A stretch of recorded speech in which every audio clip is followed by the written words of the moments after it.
Assalamualaikum warahmatullahi wabarakatuh. Salam Om Swastiastu. Namo Buddhaya, salam kebajikan dan salam sejahtera untuk kita semua. Saudaraku sebangsa dan setanah air, para penonton kanal YouTubeku yang sangat saya hormati dan sangat saya cintai.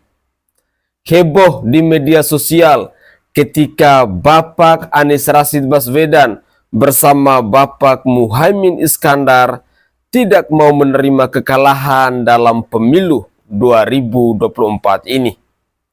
Ada apa kira-kira? Dan bagaimana kira-kira respon dari netizen ketika mendengar pernyataan dari Bapak Anies dan Bapak Muhaimin yang tidak mau menerima kekalahan ini? Sementara lucunya, Surya Paloh yang adalah Ketua Umum Partai Nasdem itu sudah menerima bahwa pemilu 2024 ini dimenangkan oleh Bapak Prabowo Subianto dan Gibran Rakabuming Raka.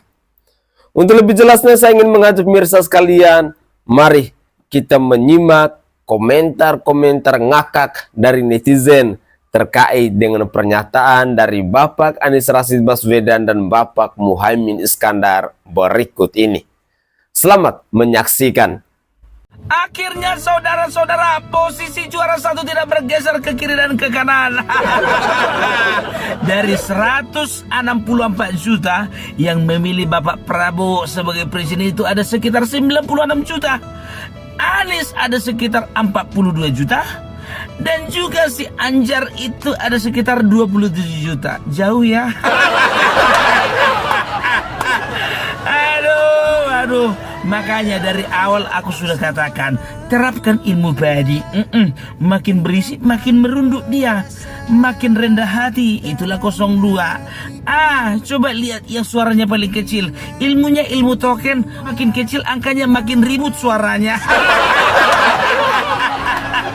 Ilmu token ya. Dan yang satu menjadi sorotanku adalah Bapak Ketua KPU kita, Bapak Hasyim Asyari. Coba perhatikan, kalau bisa dikatakan aku 2 jempol sama Bapak ini. Karena apa? Bapak Hasyim Asyari ini di tengah-tengah tekanan kiri dan kanan, tidak gentar menyatakan kebenaran. Nggak peduli dia, biar tahu kalian. Dan juga selesai menyampaikan atau membacakan surat ketetapan, ya kan? Coba bayangkan kalian, mungkin karena harunya dia hampir meneteskan air mata. Karena apa? Rasa lelah yang sudah dia lalui selama menyelenggarakan pemilu di bangsa ini. Capek lo, biar tahu kalian. Itu yang pertama, ya kan. Yang kedua, mungkin dia juga hampir meneteskan air mata. Karena apa? Karena beliau sempat berhadapan dengan anak-anak abah yang susah kali dibilangi. Iya. Saksinya di mana? TPS berapa? Nggak tahu, Pak. Nama saksinya siapa? Nggak tahu juga, Pak. Partai mana yang digelembungkan? Nggak tahu juga, Pak. Pusing kan, Pak, ngadapi anak abah. Bapak baru sehari, Pak. Kami berbulan-bulan, Bapak bayangkan itu. Tapi itulah, Pak. Ya kan? Apa yang mau kami bilang? Cuman satu yang bisa kami katakan, Pak. Tabahlah menghadapi anak-anak abah, Pak. Karena memang udah kayak gitu tabiatnya, Pak. Kepingin menang tapi nggak kesampaian. Seandainya aku punya sayap, terbanglah aku. Gimana nggak mau terbang turunan malaikat semua itu, Pak? Padahal udah ribut-ribut kan maksudkan Jokowi. Kalau orang sebelah itu, Pak, maklumi aja lah, Pak. Jangankan Jokowi mau dimaksudkan, itu kalau nggak senang hatinya, malaikat pun berani mereka maksudkan, Pak. Sabar aja lah, Pak, ya. Sabar aja, Pak. Ya kan, itu dia. Jadi kawan-kawan, ya. Jadi ku bilang sama kalian, selamat untuk kita semua. Ku bilang ini untuk kita semua ini. Karena apa? Karena walaupun yang memilih hanya 58%, ya kan, itu sudah mewakili seluruh bangsa ini, ya kan. Aku cuma mau nanya sama sebelah kiri, untuk anak-anak abah, masih niat kalian demo? Yang sayangnya lagi, biar tahu kalian, itu Anies Muhaimin langsung bikin konferensi pers. Apa katanya? Tidak menerima hasil pemilu. Susah move on ya, Bang. Sakit patah hati. Patah hati, bikin patah hati. Aduh, udah berapa kali demo? Cemana kalian demo, kalian pun juga nggak berbobot. Yang tarwiyah lah kalian undang, alor boy lah kalian bikin orasi. Yang berbobot itu suruh, kenapa? Kurang logistik kalian. Sekarang nggak terima kalian, mau kalian bawa juga ke jalur MK. Udah ada katanya sekitar 1.000 pengacara. Iya, serius itu Pak, 1.000. Dari mana uangnya Pak membayar? Masih ada rupanya Pak mau mensponsori. Aduh, udahlah Pak, terima aja lah. Tapi itulah, dari sekarang bulan 3 sampai bulan 10 kan, itu ada rentang waktu itu 10 bulan. Berapa bulan? 7 bulan ya kan. Ya udahlah, kita kasih ruang gerak dulu sama mereka, biar mereka bisa menggeliat-geliat kepanasan. Lihat, iyalah, kita kasih perpanjangan waktu untuk mereka bermimpi. Makin panjang waktu kalian bermimpi sayang. Jadi ku bilang sama kalian, bedanya 01 dengan 03. Kalau 03 itu masih mending, itu cuma elitnya aja yang ribut, di bawah nggak pada ribut itu. Tapi kalau yang di sebelah 01, itu pendukungnya semua yang ribut. Nampak kali nggak punya elit. Padahal Nasdem sendiri, Bapak Surya Paloh, sudah menyatakan bahwa beliau sudah menerima hasil dari pemilu. Apa lagi? Udahlah, bentar lagi juga si Muhaimin itu juga nyusul itu. Ditinggal kau sendiri kau Anies. Udahlah, apa lagi mau kau harapkan? Aduh. Kita lihat lagi nanti responnya dari kubu 03. Bagaimana, mereka nggak terlalu ribut. Karena apa? Di atasnya yang ribut di elit itu. Jadi di bawah nggak terlalu ketahuan itu. Mau digulirkan hak angket, gulirkan. Kalau memang kalian merasa masih ada manfaatnya. Kemarin kalian teriak-teriak MK nggak bisa dipercaya. Sekarang mau kalian bawa kasus ini ke MK. Kalau model kalian, jangankan MK, jangankan DPR, Tuhan pun nggak kalian percaya lagi. Aduh, jangan kalian salahkan KPU. Salahkan calon presiden. Cari yang lain. Kalau sempat misalnya nggak si Anies itu, kurasa suara kalian beda tipis.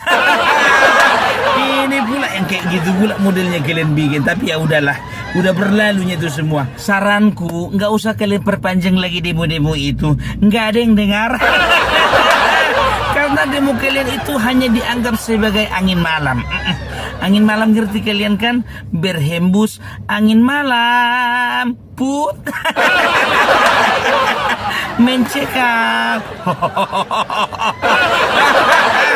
Aduh, ngerti kalian angin malam kan? Angin malam apa yang keluar saat kalian tidur?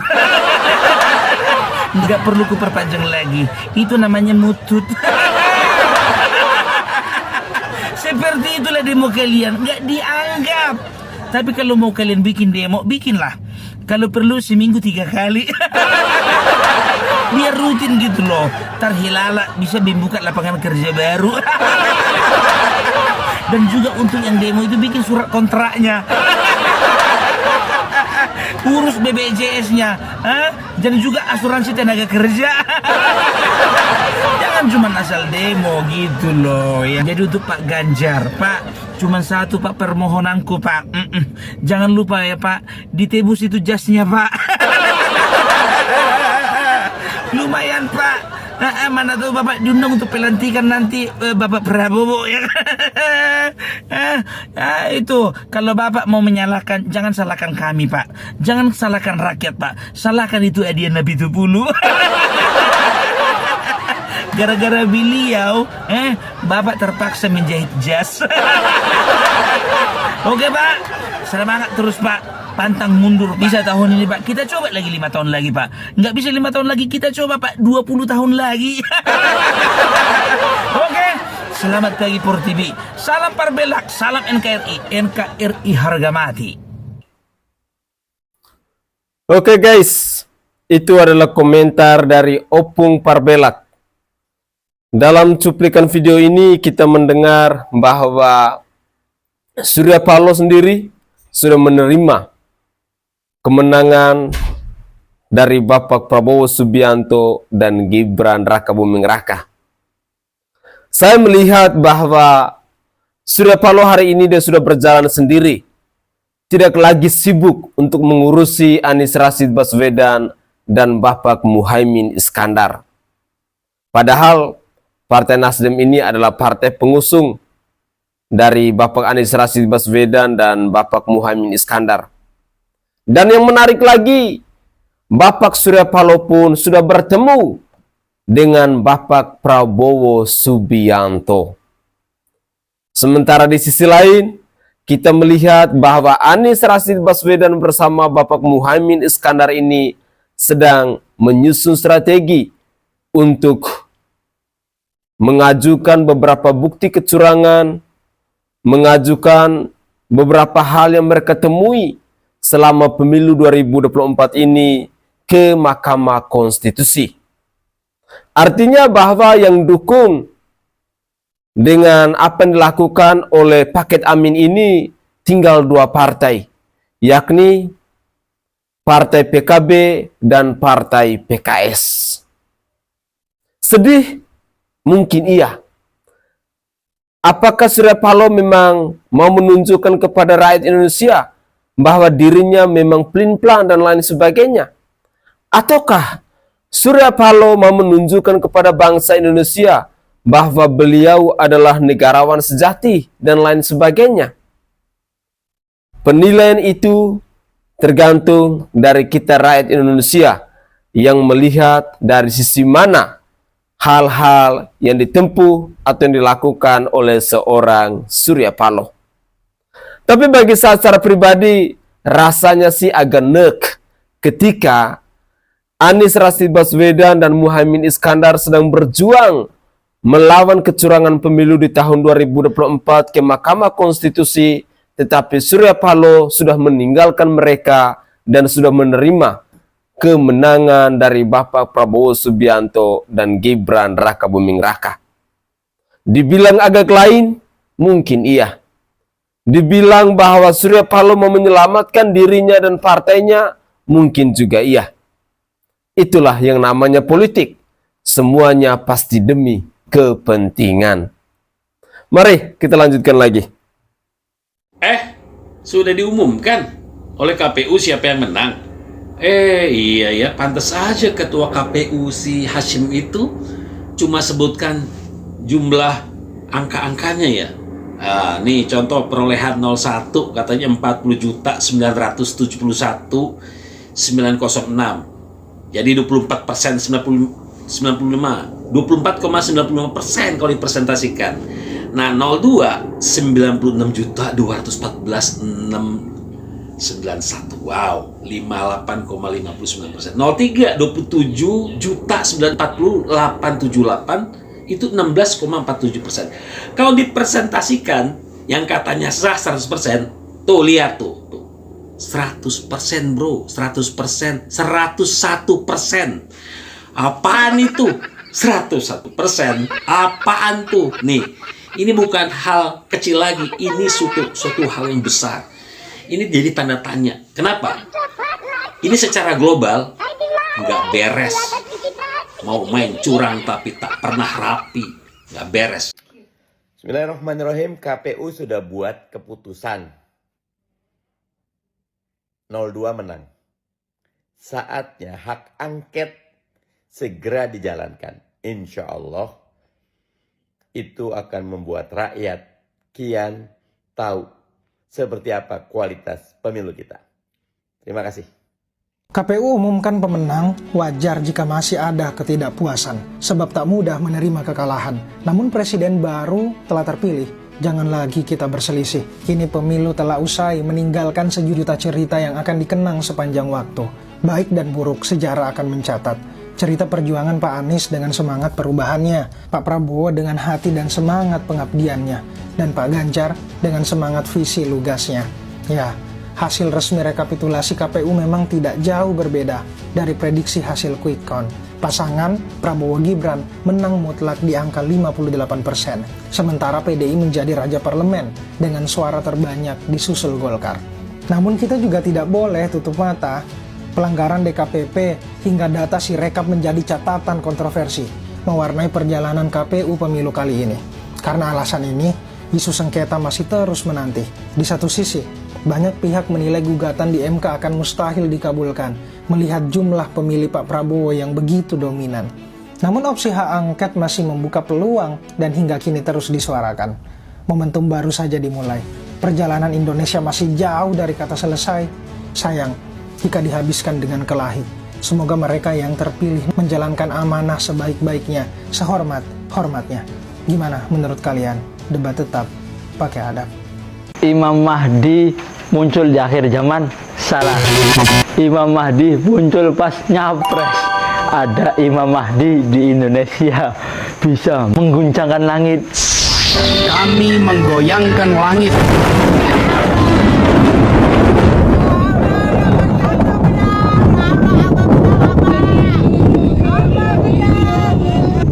Menggemparkan darat. Menggemparkan darat.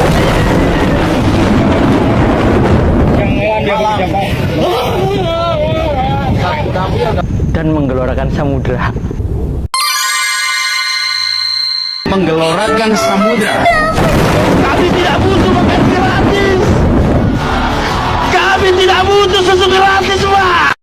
Agar tidak menjadi bangsa yang hidup hanya dari 2,5 sen sehari.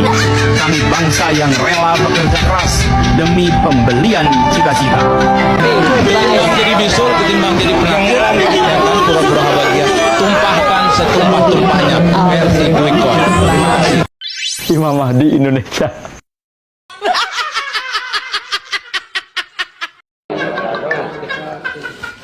Salam perjuangan, salam Indonesia untuk masa depan rakyat Indonesia.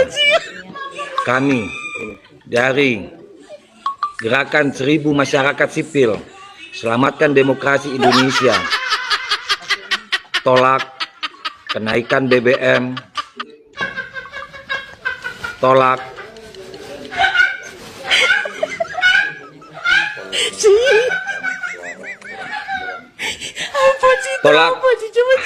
harga sembako karena emak-emak, ibu-ibu yang di pasar sudah menjerit.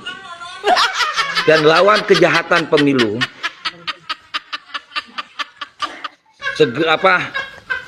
dukung hak angket, segerakan dan lenserkan Jokowi.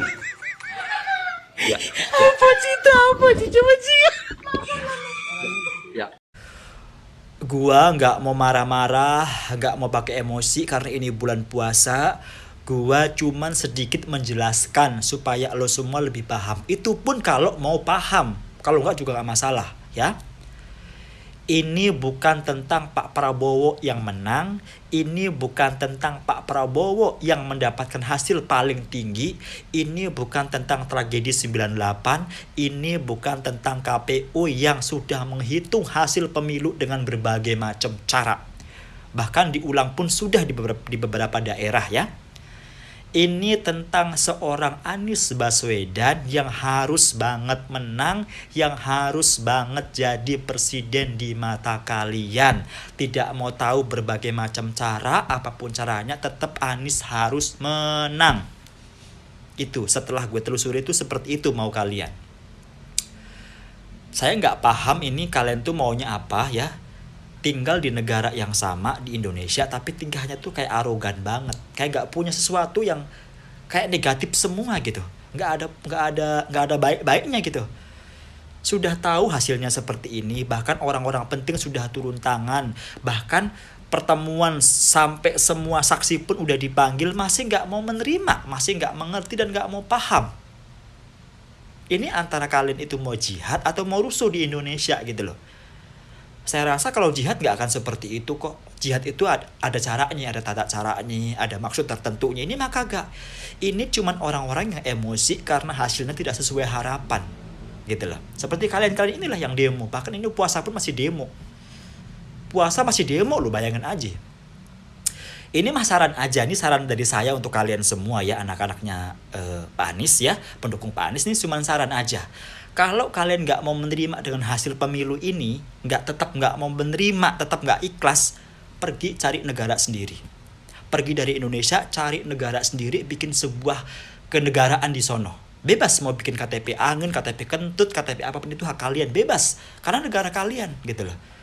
Kalian cari hutan ya di negara mana yang banyak anak kondanya, banyak pitonnya, banyak buayanya. Nah udah tuh, babat semua di situ, ratain, bikin sebuah negara. Udah, jadiin Anies presiden di negara kalian. Kan itu bebas, maunya kalian seperti itu kan, bebas kan gitu.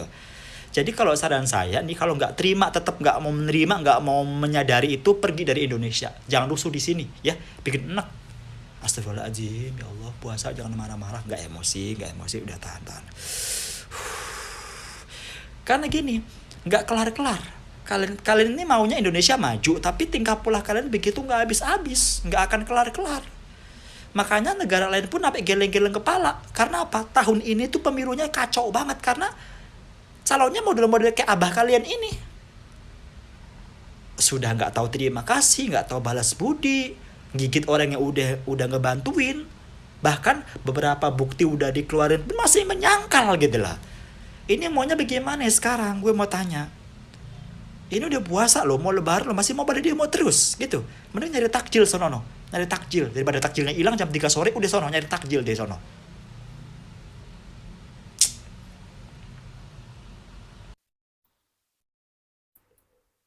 Oke guys, itu adalah cuplikan-cuplikan video yang bisa saya persembahkan ke hadapan pemirsa sekalian dalam konten saya kali ini. Semoga saja cuplikan-cuplikan video ini bisa menghibur kita semua dan juga bisa menambah wawasan baru kepada kita semua. Hal yang menarik bahwa saat ini ketua dari PKS meminta agar hak angket itu segera dilakukan. Ya, semoga saja ya hak angket itu bisa dijalankan untuk membongkar kecurangan pemilu di tahun 2024 ini. Karena nyatanya bahwa sampai sekarang adem-adem saja. Tidak ada sebuah pergerakan yang membuat kita semakin yakin bahwa DPR RI akan menggulingkan hak angket itu. Di sisi lain, kita melihat bagaimana tanggapan-tanggapan ataupun komentar-komentar dari netizen terkait dengan Bapak Anies Rashid Baswedan maupun para pendukungnya. Ya, mungkin begitulah kemampuan yang dimiliki atau karakter yang dimiliki oleh pendukung dari Bapak Anies Rashid Baswedan, bahwa segala persoalan yang terjadi harus diselesaikan dengan aksi unjuk rasa. Jadi, bagi saudara dan saudari yang masih mampu untuk menggunakan logika akal sehat, yang masih bisa untuk berpikir waras, tidak usah ambil hati, karena memang kelakuan manusia itu berbeda-beda, mentalitas manusia itu berbeda-beda. Ada yang punya prinsip, ada yang memang benar-benar pelin-pelan, ada yang manusia tidak punya karakter dan lain sebagainya. Jadi bagi kita sekalian yang masih punya prinsip, yang masih mampu untuk menggunakan logika akal sehat, ketika kita melihat fenomena-fenomena seperti sekarang ini, ya dipantau saja. Tidak usah gubris. Itu jauh lebih baik, jauh lebih adem, dan hati kita pun jauh lebih tenang. Ketimbang kita menanggapi persoalan-persoalan yang menurut saya hanya mau membuang waktu dan energi kita. Begitulah kira-kira. Saya Sainai dari Provinsi Nusa Tenggara Timur. Saatnya kita yang rakyat jelata harus berani untuk bersuara. Salam hormat, salam NKRI, dan salam Pancasila untuk kita semua.